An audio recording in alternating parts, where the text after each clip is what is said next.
Alhamdulillahi Rabbil Alamin. Innal hamdalillah nahmaduhu wa nasta'inuhu wa nastaghfiruh wa na'udzu billahi min syururi anfusina wa min sayyiati a'malina. May yahdihillahu fala mudilla lahu wa may yudlilhu fala hadiya lahu. Asyhadu an la ilaha illallah wahdahu la syarika lahu wa asyhadu anna sayyidana Muhammadan abduhu wa rasuluh. Allahumma salli wa sallim wa karrim wa syarrif wa azim ala sayyidina Muhammad salatan takunu likulli usrin yusra wa likulli hammin faraja wa likulli da'in dawaa wa likulli saqmin shifaa wa ala alihi wa sahbihi wa sallim. Faya ayyuhan nasu ittaqullah usikum wa nafsi bitaqwallah. Faqad qala Allah ta'ala fil Qur'anil azim. A'udzu billahi minasy syaithanir rajim. Bismillahirrahmanirrahim. Ya ayyuhalladzina amanu ittaqullaha haqqa tuqatih wa la tamutunna illa wa antum muslimun. Jamaah salat Jumat rahimakumullah. Alhamdulillahi Rabbil Alamin. Segala puji bagi Allah yang telah memberikan kita nikmat, yang telah memberikan kita rahmat, serta memberikan kita taufik, pertolongan, kemudian hidayah dan petunjuknya, sehingga kita masih diberikan kesempatan untuk menghamba kepadanya. Kita masih diberikan kesempatan untuk bertaubat, mengakui diri kita ini adalah diri yang lemah, diri yang penuh salah, diri yang penuh dosa. Akhirnya pada detik ini, di tempat yang mulia ini, di waktu yang sangat mulia ini, dan juga di bulan yang mulia ini, mari kita bersama-sama meningkatkan ketakwaan kita kepada Allah Subhanahu wa ta'ala dengan menjalankan perintahnya dan menjauhi segala larangan-larangannya, serta mengikuti akhlak-akhlak atau perilaku yang telah diajarkan oleh Rasulullah sallallahu alaihi wasallam. Di detik ini kita menghamba kepada Allah, kita bertempat di rumah Allah, mendekatkan diri kepada Allah, memohon ampun, memohon rahmat, memohon anugerah agar kehidupan kita dan keluarga kita dinaungi oleh kerahmatan, dinaungi kegembiraan, dinaungi pertolongan. Akhirnya kita mendapatkan keselamatan tidak hanya di dunia saja tapi juga di akhirat. Ma'asyiral muslimin rahimakumullah. Telah kita ketahui bahwa di bulan ini adalah bulan Rabiul Awal, yaitu di mana semua orang muslim bergembira. Semua orang muslim, semua orang Islam berusaha memupuk cintanya kepada Nabi Muhammad sallallahu alaihi wasallam. Karena ketika seseorang menemui bulan Rabiul Awal dengan seperti bulan yang biasa-biasa saja, seperti dia menemui atau memasuki bulan-bulan yang biasa, maka dia juga akan berperilaku, dia akan merasakan atau menjalankan kehidupannya juga akan biasa-biasa saja. Tetapi karena banyak penjelasan ulama, banyak peringatan-peringatan Maulid Nabi Muhammad sallallahu alaihi wasallam, akhirnya kita bertambah ketakwaan kita, akhirnya juga bertambah kecintaan kita kepada Nabi Muhammad sallallahu alaihi wasallam. Ma'asyiral muslimin, untuk memupuk rasa cinta kepada Nabi Muhammad sallallahu alaihi wasallam sangat banyak. dengan memperbanyak membaca sholawat serta salam kepada beliau, dengan membasahi mulut ini, lidah ini, dengan mengucapkan sholawat serta salam kepada Nabi Muhammad SAW dan keluarganya, itu akan menambah rasa cinta kepada Nabi Muhammad SAW.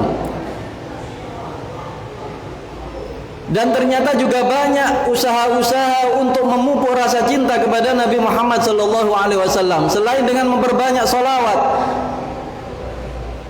juga mempelajari sejarah-sejarah, sirah atau cerita yang baik yang telah dijelaskan oleh ulama mengenai sejarah Nabi Muhammad SAW.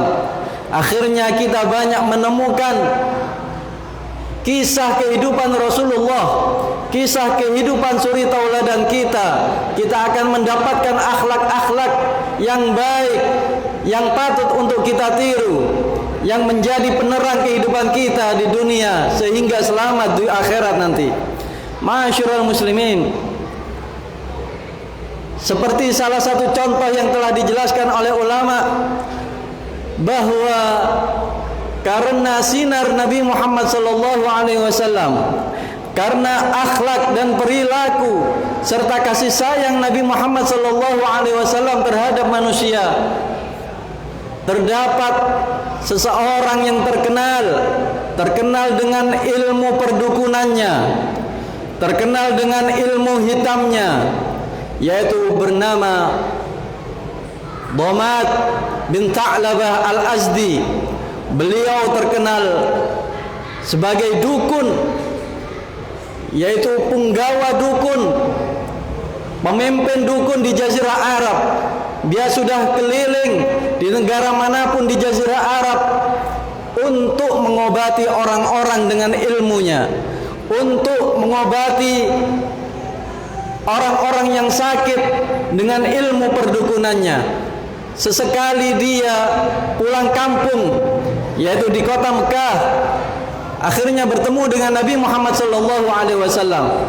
Bahkan Dhamad bin Tha'labah al-Azdi ini sudah tahu tentang Nabi Muhammad SAW sebelum Nabi Muhammad diangkat menjadi Nabi. Karena Dhamad adalah penduduk Mekah, tetapi karena sering keliling di Jazirah Arab untuk mengobati orang-orang yang sakit, untuk mengobati orang-orang yang butuh dengan keilmuannya, yaitu ilmu perdukunan, maka Dhamad sering keluar negara, bahkan mengelilingi Jazirah Arab. Sesekali dia pulang kampung, dia tahu, dan Nabi Muhammad juga tahu siapa Dhamad bin Tha'labah al-Azdi. Ketika dia pulang kampung, dia banyak mendengarkan ucapan dari teman-temannya. Wahai Dhamad, engkau telah menyembuhkan banyak orang, bahkan di lintas Jazirah Arab, di negara-negara manapun. Tetapi ada temanmu yang masih sakit. Ditanyakan oleh Dhamad, siapa?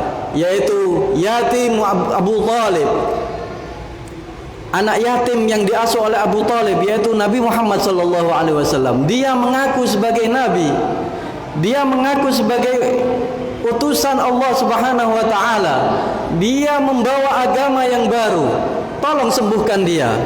Ketika engkau telah menyembuhkan banyak orang dengan ilmumu, maka sembuhkanlah temanmu itu. Maka ketika Dhamad ingin menemui Nabi Muhammad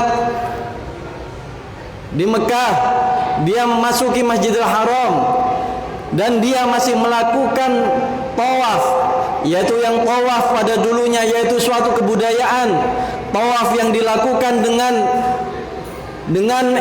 perlakuan-perlakuan jahiliyah, yaitu tidak dengan menyembah Allah, tetapi dengan mengorbankan apapun untuk berhalanya, bahkan mengorbankan hewan untuk berhalanya.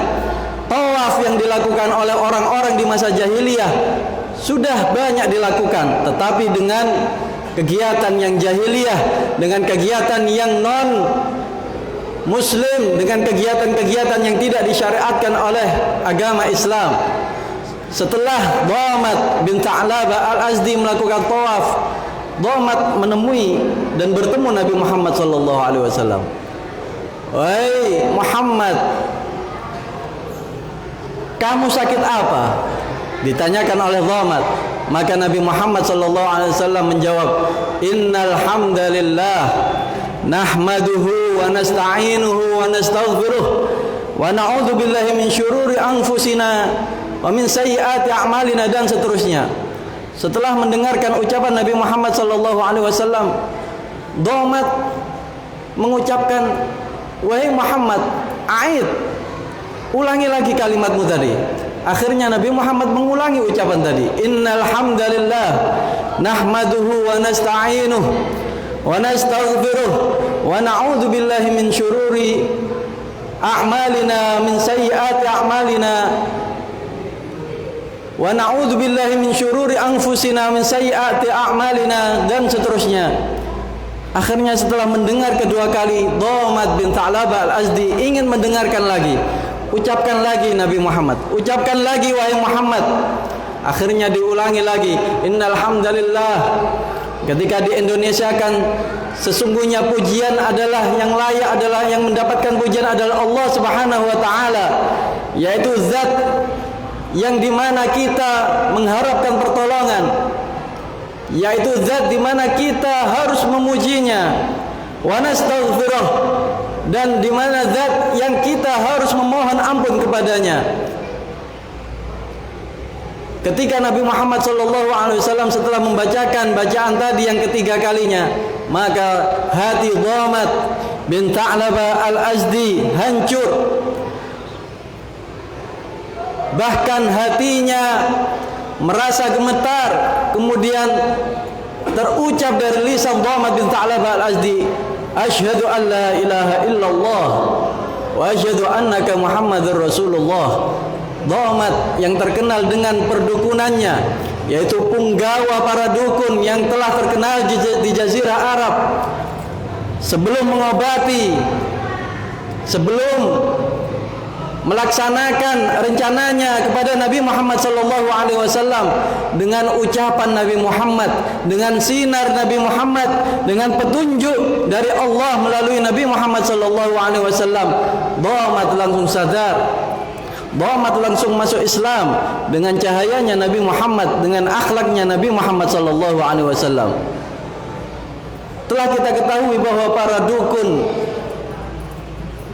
melalui pengobatannya, melalui ilmu-ilmunya, mereka mendapatkan ilmu dari jin, dari makhluk-makhluk yang telah mendengarkan kabar, yang telah mereka curi kabar-kabar dari malaikat. Karena dulu para jin itu banyak duduk-duduk di langit untuk mencuri kabar. Mencuri kabar bahwa si A akan mendapatkan rezeki, bahwa si B akan mendapatkan kecelakaan dan lain sebagainya, yang kemudian didistribusikan kepada para dukun. Dan akhirnya ucapan para dukun ternyata memang benar. Maka ketika peringatan Maulid Nabi Muhammad SAW, tempat-tempat yang diduduki, tempat nongkrong para jin yang di langit itu semuanya ditutup. Bahkan dijelaskan di dalam Al-Quran surat Jin ayat 9, "A'udzubillahi minasyaitonirrajim wa anna kunna naq'udu minha maq'ida lis-sam'." Kita pernah duduk-duduk di sana. Kita mempunyai tempat-tempat tongkrongan di atas langit. "Faman yastami'al 'ana yajid lahu shihabar rasada." Maka siapa sekarang yang berani nongkrong atau duduk-duduk di sana, maka dia akan diserang oleh bola-bola api. Tempat-tempat tongkrongan para jin di atas langit untuk mencuri kabar dari malaikat itu telah ditutup ketika peringatan kelahiran Nabi Muhammad SAW. Ma'asyiral muslimin, dengan beberapa sejarah yang telah dijelaskan oleh para ulama, masih banyak sejarah-sejarah yang harus kita pelajari. Masih banyak sejarah-sejarah yang harus dipelajari oleh anak-anak kita, oleh keluarga kita.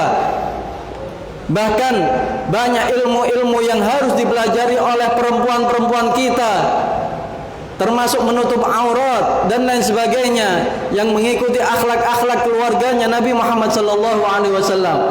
Maka di bulan Maulid ini, di bulan yang sangat mulia ini, di bulan kelahiran Nabi Muhammad sallallahu alaihi wasallam ini, usaha kita adalah memperbanyak, memupuk rasa cinta, tidak hanya dengan memperbanyak sholawat, tapi juga mempelajari sejarah Nabi Muhammad serta meniru akhlak, meniru kehidupan Nabi Muhammad sallallahu alaihi wasallam dan keluarganya. Semoga kita diberikan rezeki oleh Allah berupa rezeki keluarga yang soleh solehah. Semoga suami-suami yang di sini dijadikan oleh Allah menjadi suami yang soleh, suami yang bertanggung jawab. Semoga anak-anak yang di sini menjadi anak-anak yang soleh, anak-anak yang berbakti kepada orang tuanya berkat bulan Maulid Nabi Muhammad sallallahu alaihi wasallam, yaitu yang dijelaskan oleh Al-Quran, anak-anak yang Rabbana hablana min azwajina wa dhurriyyatina qurrata a'yun waj'alna lil muttaqina imama. Barakallahu li wa lakum fil Qur'anil azim wa nafa'ani wa iyyakum bima fihi minal ayati wa dzikril hakim wa taqabbala minni tilawatahu innahu huwal ghafurur rahim.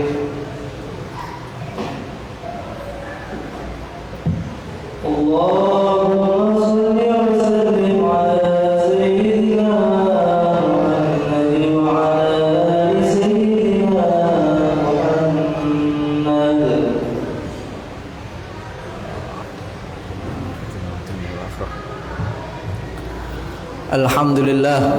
Alhamdulillah Rabbil Alamin. Innal hamdalillah nahmaduhu wa nasta'inuhu wa nastaghfiruh wa na'udzu billahi min syururi anfusina wa min sayyiati a'malina. May yahdihillahu fala mudilla lahu wa may yudlilhu fala hadiya lahu. Asyhadu an la ilaha illallah wa asyhadu anna sayyidana Muhammadan 'abduhu wa rasuluh. Allahumma salli wa sallim ala sayyidina Muhammadin wa ala alihi wa sahbihi ajma'in. Faya ibadallah, usikum wa nafsi bitaqwallah, faqad fazal muttaqun. Faqad qala Allah ta'ala fil Qur'anil azim. A'udzu billahi minasyaitonir rajim. يا أيها الذين آمنوا اتقوا الله وقولوا قولا سديدا يصلح لكم أعمالكم ويغفر لكم ذنوبكم ومن يطع الله ورسوله فقد فاز فوزا عظيما. واعلموا أن الله أمركم بأمر بدأ فيه بنفسه وثنى بملائكته المسبحة بقدسه ولم يزل قائلا عليما إن الله وملائكته يصلون على النبي يا أيها الذين آمنوا صلوا عليه وسلموا تسليما. اللهم صل وسلم على سيدنا محمد وعلى آله وأزواجه وذريته وآل بيته أجمعين. وارض عن الصحابة أجمعين، عن الخلفاء الراشدين أبي بكر عمر عثمان وعلي، وعن الصحابة أجمعين والتابعين وتابعيهم بإحسان إلى يوم الدين، وعلينا معهم برحمتك يا أرحم الراحمين. اللهم اغفر للمسلمين والمسلمات والمؤمنين والمؤمنات الأحياء منهم والأموات إنك سميع قريب مجيب الدعوات وقاضي الحاجات وغافر الذنوب والخطيئات يا أرحم الراحمين. ربنا هب لنا من أزواجنا وذرياتنا قرة أعين واجعلنا للمتقين إماما. ربنا آتنا في الدنيا حسنة وفي الآخرة حسنة وقنا عذاب النار. وصلى الله على سيدنا محمد وعلى آله وصحبه وسلم. عباد الله، إن الله يأمر بالعدل والإحسان وإيتاء ذي القربى وينهى عن الفحشاء والمنكر وينهى عن الفحشاء والمنكر والبغي يعظكم لعلكم تذكرون. فاذكروا الله العظيم يذكركم واشكروا على نعمه يزدكم واسألوا من فضله يؤتكم ولذكر الله أكبر.